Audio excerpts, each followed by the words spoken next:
Hello, my people of Edo State, my good citizen of Edo State. Yes, I mean, una boy, the loyal team of Edo State. Yes, vote wisely.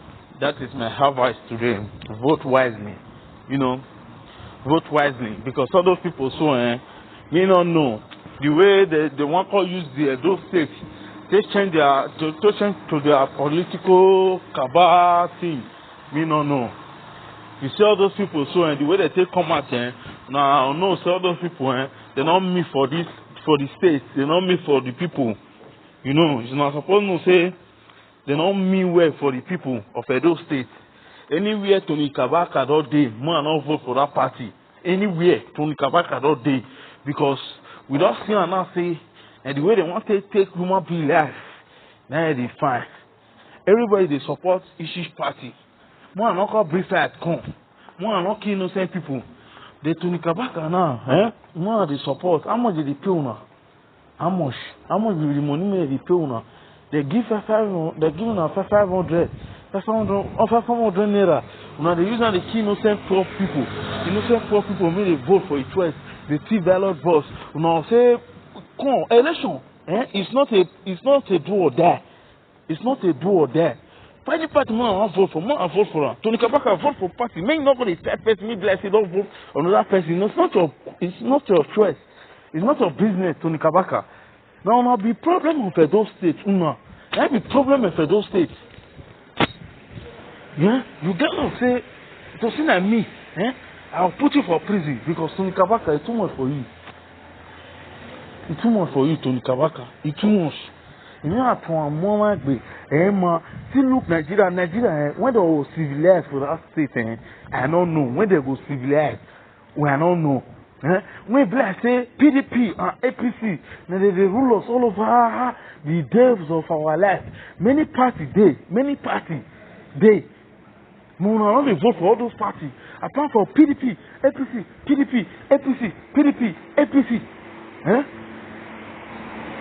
PDP,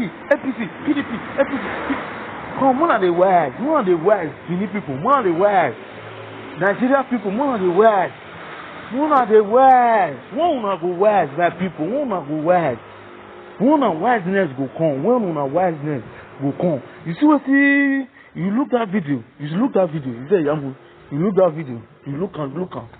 video. When I not look at it, when I go my page, when I go my page. If you not look that video, when I enter YouTube, that video, it dey full YouTube. If you not look at it, when I enter Facebook, you see that video. Went to Nikabaka for TikTok. My people, when I see that video, when they yamu for TikTok, when I see one vote for, when I see which is the national chairman when he call himself national chairman of APC. He don't talk and say Yamu EFCC the final. He call himself pastor. He don't keep person. He don't commit time. See what they talk. So when I vote for, he say say other big men they fear. So now the poor masses now they know they fear. Now the thing so when they want to do, he go favor them. My people, he say he go favor them. You see what Tony Kabaka talk? You see he say he go favor them. My people, Muna use una vote wisely. Tony Kabaka, see may I tell you, not be you get power pass for that state. Forget who you be. They hear me so? Forget who you be. Forget, say, if you be number one for what you be, brother, come. Not be you be Superman. To the lady they know, say, not be you be Superman. They say, who keep bagon, must surely die bagon. You will not temata. You will not temata, ever, babe. No, that's not temata, they woo. Everybody say no that one. That one is Bini parable. Which is everybody know. You know, which is everybody know, yes. That one I clear issue.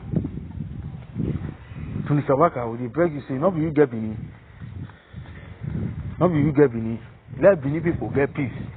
Tony Kabaka. Let Benin people get peace. Let her get peace. Let Benin people get peace. We dey beg you. Let Benin people get peace. Oh, one year do. Amamwe do your boy Tony Kabaka. You don't oppress our market women. You don't care our innocent soul. We feel you don't build your house. You don't oppress us. Say you don't build us. You don't build okay. You don't reach to the Kabaka. Where we go where you be. Or where we go where you be. Remove her for politics and issue. Remove her for politics issue to the Kabaka. Face your life. You don't go hide your children from they say Canada be like Canada your children dey. You go hide your children. If you know say you want a bully, you bring your children home. All those men, more they fight. More they fight. More go hide my children. More break my children home. Now they hear me. More break my children home. Then we will know where we will start the fight. Now go hide my children. Then now I begin to kill another person.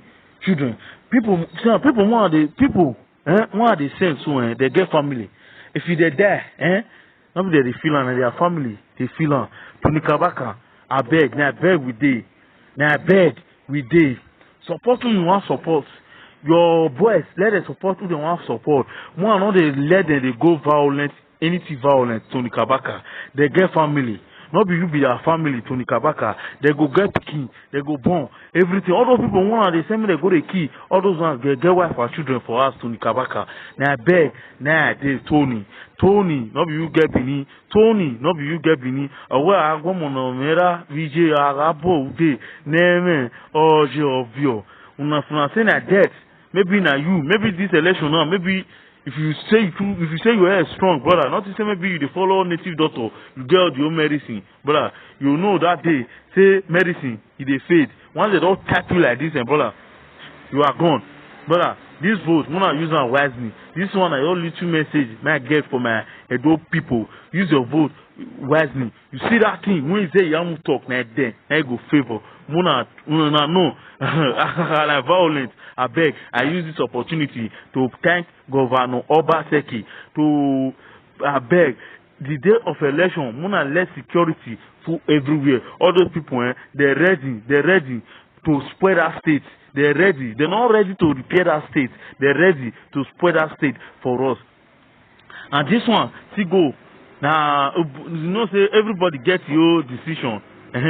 I don't use this one to take sort of our Abba or one or two things. Oba do you understand? You understand? At least if we see get where see wrong, we see suppose make we address her. It cannot be wrong. Also, put them address area no. You understand? Now, father of everybody, now father of all Benin. Yes, the respect we got to give her. You understand? But where see wrong, we see suppose talk her. You understand? I am here and Tony Kabaka. Aemi ya Tony Kabaka amatie na no ta Tony Kabaka gbele yima gbele rima oppressive yima or with different type of thing amatie na no ta Obaseki go scatter because you know say where Tony Kabaka for take see that money make buy all those things pure. Obaseki scatter Tony Kabaka hotel our Oba go give her he called land he called for her. Me say that state na they support that thing. I wanna go there and matter because our agwan awu amana agwan tawu. Our Oba begin the court land na rano me want to talk on that day not me talking. Our mota rano me water. Oba begin the court land. Now be say now they support that thing before Oba say he scattered out there. You know reason why he scattered. Tony Kabaka don't reach. You don't on your fene. Muna help the poor.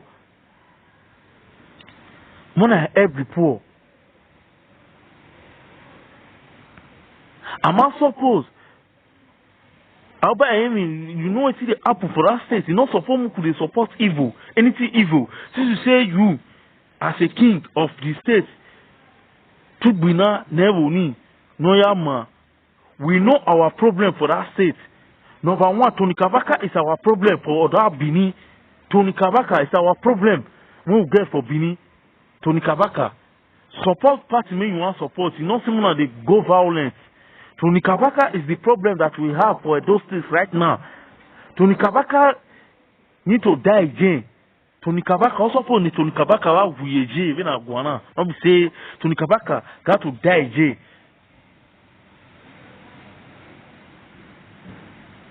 Our agwanta wu, I not conquer insult anybody.